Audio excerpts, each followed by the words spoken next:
இந்த சருமம் சார்ந்த பிரச்சனைகள், சருமம் சார்ந்த சந்தேகங்கள் அப்படின்னா அந்த லிஸ்ட் போய்கிட்டே இருக்கு.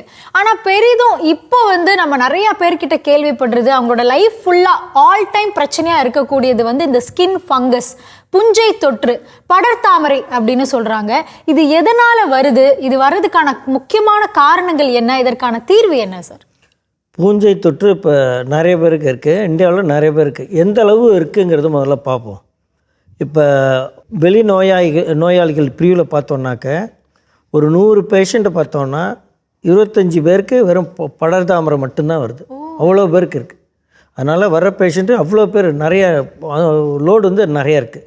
ஒரு கவர்மெண்ட் ஹாஸ்பிட்டல்னு பார்த்துட்டோன்னா ஒரு 6லேருந்து, ஒரு சில ஸ்டடியில் சொல்லியிருக்காங்க, ஒரு 6லேருந்து 60% பேர் படர்தாமரைக்காக மட்டுமே வராங்க, அவுட் பேஷண்ட். அவ்வளோ பேர் இருக்குது.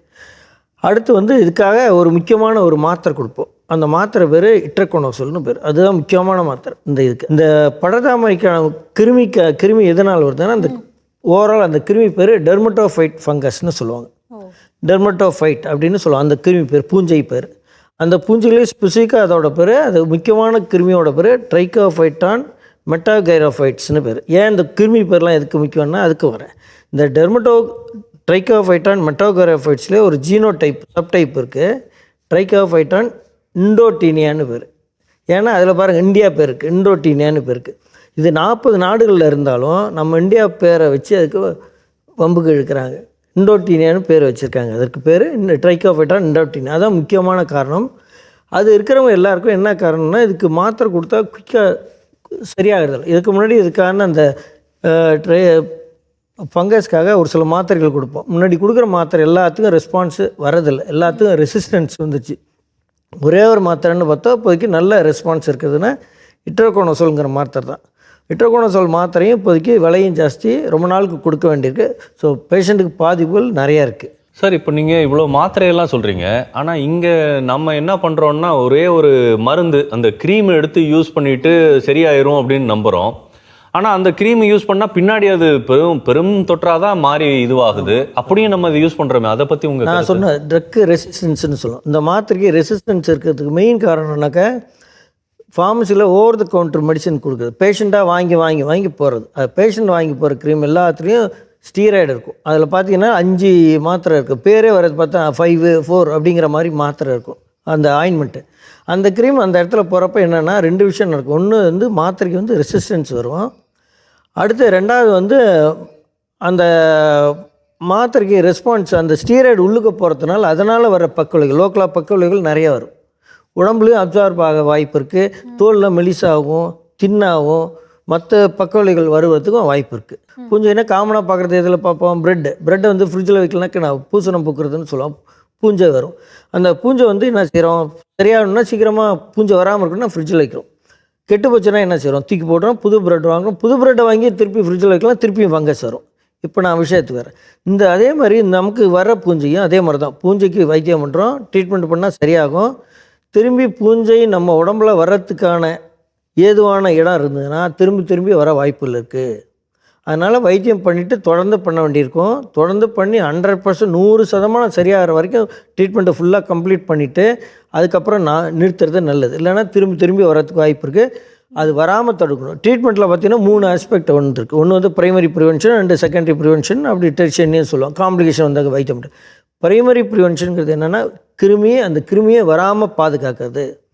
கிருமி வராமல் பார்க்குறதுனால ஏன் இப்போ நிறையா இருக்குது இந்தியாவில், எதுக்கு நிறையா இருக்குதுன்னு நம்ம கிளைமேட்டு, இந்தியாவோட கிளைமேட்டு ஹாட்டாக இருக்குது, ரொம்ப சூடாக இருக்கிறது, புழுக்கம் ஜாஸ்தி. சென்னை மாதிரி கிளைமேட்டில் இன்னும் புழுக்கம் ஜாஸ்தி. புழுக்கம் நிறையா இருக்கப்போ வேர்வை நிறையா வரும். வேர்வை நிறையா வரப்போ அந்த இடத்துல தான் வளரும். அந்த பூஞ்சையோட விதை பேர் ஸ்போர் அப்படின்னு சொல்லுவோம். அந்த ஸ்போரானது வியர்வை வர்றப்போ அது ஃபிலமெண்டஸ் ஃபார்மாக மாறும். செடி விதையானது தண்ணி ஊற்றுனா மழையில் செடியாக மாறுதல், அது மாதிரி அந்த ஸ்போரு வேர்வை வரப்போ இல்லை ஈரம் வர்றப்போ ஃபிலமெண்ட்டாக மாறப்போ அது பூஞ்சி. தோலில் அதுக்கு சாப்பாடுன்னு பார்த்தாக்க தோல் தான். மனுஷங்களோட தோல் தான் சாப்பாடு. அதுக்கு சாப்பாடு தோல். நீங்கள் சொல்கிறதெல்லாம் கேட்கும்போது ரொம்ப அதிர்ச்சியாக இருக்குது, ஒரு மாதிரி பயமாகவும் இருக்குது. நம்ம ரொம்ப ஜென்ரலாக கேஷுவலாக வரக்கூடிய ஒரு பிரச்சனை இல்லை இது. கேஷுவலாக இருக்கிற பிரச்சனை முன்னாடி இருந்து ஒரு 2000க்கு முன்னாடி பார்த்தோன்னாக்கா இந்த பூஞ்சை வைத்தியம் பண்ணோன்னா வந்தாங்கன்னா ட்ரீட்மெண்ட் பண்ணோன்னா 100% 100% சரியாயிடும். பேஷண்ட்டு சந்தோஷமாக இருப்பாங்க. எங்களுக்கு ட்ரீட்மெண்ட் பண்ணால் சரியாச்சுங்கிற மாதிரி இருக்கும். இப்போ இருக்கிற ஃபங்கஸ் எல்லாமே ட்ரீட்மெண்ட் பண்ணாலும் பேஷண்ட் திருப்பி வர மாதிரி இருக்குது. அதனால் இப்போ எந்த அளவுக்கு ட்ரீட்மெண்ட்டை ஃபுல்லாக கம்ப்ளீட் பண்ணோம். வெளியில் கடையில் வாங்கி க்ரீம் போடக்கூடாது. காத்தோட்டமான ட்ரெஸ்ஸு போடணும். எதனால் நிறையா வருதுனாக்கா இந்தியாவில் ஒன்று சொன்ன கிளைமேட் ஒன்று, அடுத்த ஃபேமிலியில் யாருக்கும் இருந்தால், குடும்பத்தில் யாருக்கும் இருந்தால் மற்றவங்களுக்கு வர வாய்ப்பு இருக்குது. சார் படர் தாமரைக்கு இப்போ என்ன சார் தீர்வு? தீர்வு ஒன்று சரியான வைத்தியம். அந்த மாத்திரை வந்து நீங்களே கடையில் வாங்கி சாப்பிடக்கூடாது. டாக்டரோட அறிவுரையின்படி சாப்பிடணும் அந்த மாத்திரைக்கு நிறையா இன்ட்ராக்ஷன் இருக்குது. வயசானவங்களுக்கு நிறையா மாத்திரைகள் சாப்பிட்றப்ப அந்த மாத்திரை கொடுக்குறப்ப மற்ற மாத்திரையும் இந்த மாத்திரையும் சேர்ந்து ரியாக்ஷன் பண்ணுறதுக்கு வாய்ப்புகள் இருக்குது. மற்ற மாத்திரைகளோட ரத்த அளவு அதிகமாகிறதுக்கு வாய்ப்பு இருக்குது. அதனால் மாத்திரை நீங்களே வாங்கி சாப்பிடக்கூடாது. மாத்திரை ரொம்ப நாள் சாப்பிடணும். 1 மாதத்துக்கு மேலாம் சாப்பிடணும். டெஸ்ட்லாம் பண்ணிவிட்டு லிவர் டெஸ்ட்டு ஒரு சில டெஸ்ட் பண்ணிட்டு தான் கொடுப்போம். அதனால் நீங்களே வாங்கி சாப்பிடக்கூடாது. க்ரீம் கடையில் வாங்கி போடக்கூடாது. கடையில் ஓவர் தி கவுண்டர் போடுறது பண்ணக்கூடாது. ட்ரெஸ்ஸு வந்து நல்ல காத்தோட்டமான ட்ரெஸ்ஸாக போட்டுக்கணும். சார், இப்போது நீங்கள் சர்ம பிரச்சனைகள், இந்த படர்தாமரை, பூஞ்சை தொற்று பற்றி இப்போ சொன்னீங்க. இப்போ சர்க்கரை நோயாளிகளுக்கு வரக்கூடிய இந்த தோலில் கருமை ஆகிற ஒரு விஷயம், அப்புறம் அந்த தோலில் ஏற்படுற அரிப்பு, இதெல்லாம் எதற்கான அறிகுறிகள் அண்ட் இதற்கான தீர்வு என்ன? சர்க்கரை வியாதி இன்னொன்று சொல்கிறேன். வெளிநோய்கள் பிரிவில் நான் சொன்னேன் 25% பேர் படர்தாமரை வராங்க. என்னோடய கிளினிக்கில் பார்த்தீங்கனாலே ஒரு 5வது 6வது மேக்ஸிமம் நம்பர் ஆஃப் பேஷண்ட் அப்படின்னு பார்த்தா சர்க்கரை வியாதிக்கோடு வரவங்க நிறையா இருக்காங்க. நான் சர்க்கரை வியாதியை மேனேஜ் பண்ணுறதில்ல, இருந்தாலும் சர்க்கரை வியாதி அவ்வளோ பேருக்கு இருக்குது, நிறைய பேருக்கு. அதில் எங்களுக்கு எப்போ வரும்னா, யூஸ்வலாக யூரின் போகிற இடத்துல புண்ணு வரும். அந்த இடத்துல புண்ணு வரும் அரௌண்ட் ஏஜாக ஒரு 35-40 சர்க்கரை நிறையா இருக்கிறப்ப வரும். அந்த மாதிரி சமயத்தில் வரப்ப அது பூஞ்சை தொற்று இருக்கும். அதில் தான் நாங்கள் கடிப்போம் சர்க்கரை வியாதி இருக்க வாய்ப்பு இருக்குதுன்னு ஃபஸ்ட்டு பார்ப்போம். அதுக்கு முன்னாடியே சர்க்கரை வியாதி இவருக்கெலாம் வர வாய்ப்பு இருக்குது அப்படின்னு சொல்கிறதுக்கு நீங்கள் சொன்ன கருமை, கழுத்தெல்லாம் கருமையாக இருக்கும், அன்றாமலாம் கருமையாக இருக்கும். அவங்களுக்கு பார்த்தீங்கன்னா குண்டாக இருப்பாங்க, வெயிட்டு ஜாஸ்தியாக இருக்கும். அவங்க வந்து வெயிட்டை குறைக்கிறது ரொம்ப முக்கியம். வெயிட்டு நிறையா இருக்கிறவங்களுக்கும் வர வாய்ப்பு அதிகம். பாடி மாஸ் இன்டெக்ஸ்னு சொல்கிறோம்ல, ரொம்ப ஜாஸ்தியாக இருக்கிறவங்க, குண்டாக இருக்கிறவங்களுக்கு வர வாய்ப்பு இருக்குது. அதனால் அது வந்து ஏர்லியஸ்ட் ஸ்டேஜ் நாங்கள் எங்கிட்ட வருது. பட் சர்க்கரை வியாதிக்கு என்னென்ன வரலாம், சர்க்கரை வியாதி இருக்கிறவங்க தோல் வியாதி என்னென்ன வரலான்னு பார்த்தா ப்ராடாக சொல்லணும்னா 4 சொல்லலாம். ஒன்று வந்து இன்ஃபெக்ஷன்ஸ், கிருமிகள் நிறையா வரலாம் ஒன்று. 2வது இந்த இந்த ரத்த ஓட்டம் இல்லை நரம்பு பிரச்சனையெல்லாம் இல்லை வரலாம் 2வது.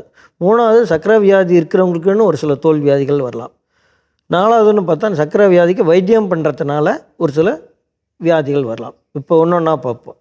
சர்க்கரை வியாதிக்கு வர இன்ஃபெக்ஷனில் 2 விதமான இன்ஃபெக்ஷன். ஒன்று பூஞ்சை, இன்னொன்று வந்து பாக்டீரியானால் வருது. பூஞ்சைனால் வர்றதுன்னா பார்த்தோம்னா முன்னாடியே சொன்ன பழதாமரையும் வரலாம். அது இல்லாமல் கேண்டிடா இன்ஃபெக்ஷன் சொல்லுவோம். யூரின் போகிற இடத்துல காமனாக வரும். அது அடிக்கடி வரும். ஒன்று சர்க்கரை நிறையா இருக்க அப்புறம் சர்க்கரை வியாதிக்கு ஒரு சில மாத்திரை சாப்பிட்றப்பையும் அந்த இடத்துல ஃபங்கஸ் வர வாய்ப்பு இருக்குது.